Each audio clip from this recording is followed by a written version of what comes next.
আমাদের যে UPSC batch চলছে, বা আমার যে ইউপিএসসির কোর্সটা চলছে, সেই কোর্সে শুধুমাত্র যে পলিটি, ইকোনমি বা অ্যাকাউন্টস, মানে টোটাল জিএস সেকশনটা আমরা কভার করছি, সেইখানে যারা অ্যাডমিশন নিতে চাইছো তারা অ্যাডমিশন নিতে পারো। ফুল সিলেবাস কভার আপ হবে 3 মাস, মানে এখনো পর্যন্ত আমরা ধরতে পারি মোটামুটি 3 সাড়ে 3 মাস বাকি আছে এক্সামের।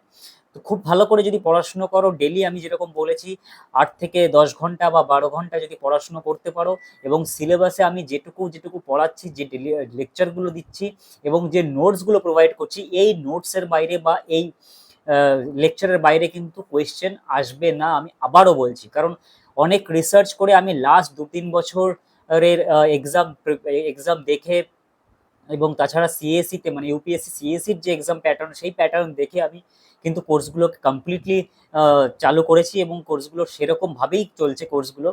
সুতরাং যারা যারা অ্যাডমিশন নাওনি, বেঙ্গলি ভার্সনে যারা পরীক্ষা, মানে বাংলা ছেলেরা মেয়েরা যারা পরীক্ষা তোমরা দেবে, তারা অবশ্যই কোর্সগুলো নিতে পারো, কোর্সটা নিতে পারো। কোর্সটা সামান্য মূল্যেই দেওয়া রয়েছে, এবং যাদের আরো প্রবলেম আছে, কোনো ফাইন্যান্সিয়াল প্রবলেম আছে, তারা আমাকে ফোন করে বলতে পারো। তাদের কাছ থেকে অবশ্যই আমি চেষ্টা করব, যতটা আমার দিক দিয়ে করা যায় আমি করার চেষ্টা করব।